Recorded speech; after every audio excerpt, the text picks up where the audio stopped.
here and my colleagues. My topic is cardiovascular risk factors and dementia. Actually, what the neurologist sees after 2-3 decades, we see earlier. That is, we are seeing these kind of patients in their infantile stage.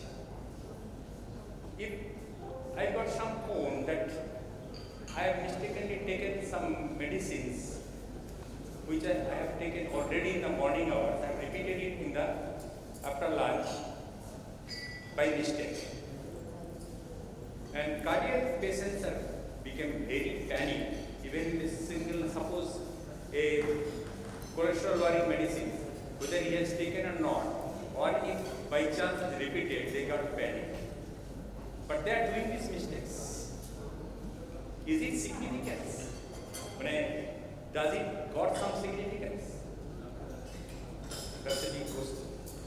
Whether these patients are in the infantile stage of developing dementia or not. And we are seeing patients in a 28 years, 30 years, 22 years coming with a mind and maybe with a severe hypotensive state, cardiogenic shock. We are saving their life. But they are on the stage of low blood pressure for hours. Does it got some impact in their future life? We are saving them. It has. Those patients, if they remain alive at the age of 60, 65, they will develop early dementia. That's a big question. So, not that it is a disease of neurologist. The thing is that cardiovascular disease and dementia share similar genetic, biochemical profile and common triggers. That means who is diabetic today, he may not develop any acute neurological event. He may develop an acute MI, but he is a potential patient of neurology. And principal relevance of these associations, what is the relevance of my talk today?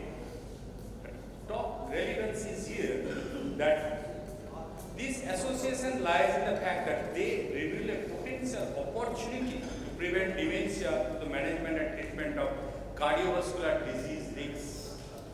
If I treat a 15 years old girl or old boy who is severely obese and having metabolic syndrome, that means impaired glucose tolerance, maybe triglyceride is high, HDL is low, is obese, having OSA. If I treat him, what is the benefit? That is only lies in cardiology? No. Both cardiovascular renal, because now the commonest cause of cirrhosis coming up as non-alcoholic fatty liver disease. If I treat those boy or girl, he will be benefited from liver side, nephrology side, definitely from my cardiac side, but later on neurology also. So means they are the very high risk patients who have dementia in their future life. That means with evolution of time, this is social evolution. If we go from left hand side to right hand side, this is the usual transition of society that our body shape is getting changed. We are not looking myself at the mirror that what I am developing. My mid area is bulging out, my body's weight is going up, my fitness is going down. Without looking at it, we are running behind this social fighting, economical fighting, that is fighting of civilization. Then the question is, does all this improvement or evolution of society means medical evolution? Basically it is a medical de-evolution. If you see the body shape of the right hand person, this is the usual shape of the society today. They are metabolically disturbed. He may not be diabetic, he may not be hypertensive, he may not have any heart disease, but internal body inside of the body is disease. If we measure his body mass index, it will be high. Waist to ratio will be high. Arm circumference will be high. If we test his blood, maybe cholesterol in the borderline range, his HDL, protective cholesterol will be low, triglyceride will be high. He may not be diabetic, but his sugar may be in the impaired glucose tolerance range. That means between 110 to 180. We cannot stamp it as a diabetic, but he is having impaired glucose tolerance. He is also equally susceptible, like a diabetic, pre-diabetic, to have future cardiac event and neurological sequelae. There is a strong connection between brain and heart. Vascular pathology is not there in a patient of dementia, it is a rare event. I think my neurology colleagues will also agree that it is a well-known paper in 2001 that shows in most cases, brains of people dying with dementia shows an excess of mixture of pathologies, neurodegenerative and vascular. In absence of vascular pathology, patients having dementia is a rarity. What is the mechanism of this cardiovascular involvement in Alzheimer's disease? That is how head is linked with heart. And this is ascribed in a single word, reduction in cerebral perfusion. And brain is highly vascularized organ, taking about 15% of cardiac output. What blood is getting pumped out from your heart. In the systemic side, it is consuming 15% and consuming about 20% of body total oxygen supply. That means a need for oxygen. That means it extracts more oxygen, but it's 15% supply plus 20% oxygen. So these neuronal cells are particularly vulnerable to impairment of cerebral perfusion.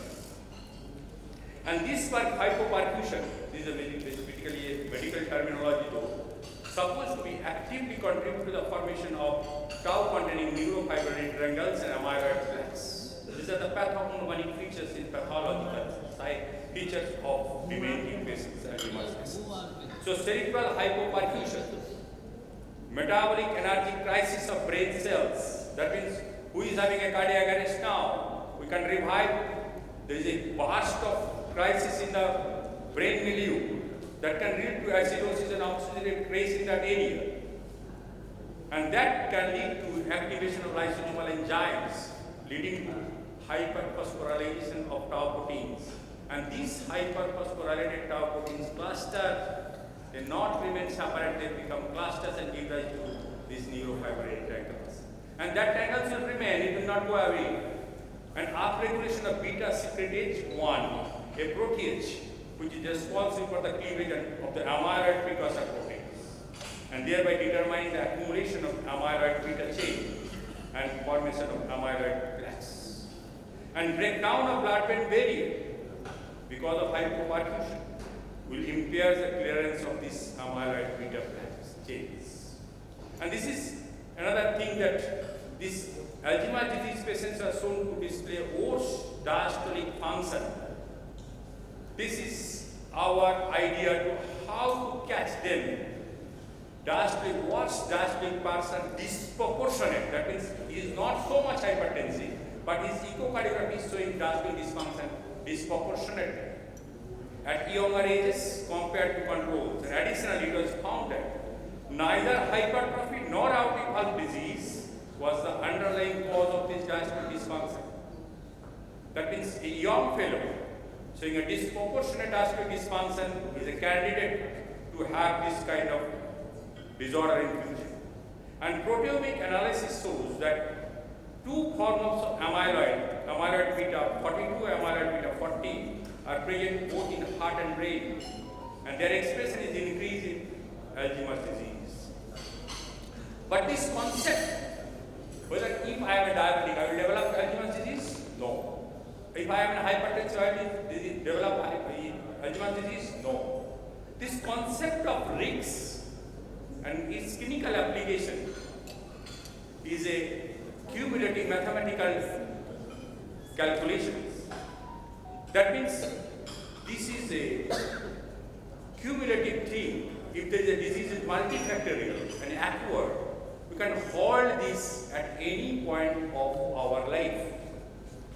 That means if a young student, teenage student is taught that he should be active, what he is now, don't get wet. That means don't get obese. Don't start smoking. And you should maintain your sleep-wake cycle like your young boy. That means that if it is 10 p.m., your parents were taught you that you should go to sleep. That sleep-wake cycle to be maintained. These are the things that this application of risk control at any point of life. Suppose if I told that low birth weight babies should not be delivered in any country, does it got some impact?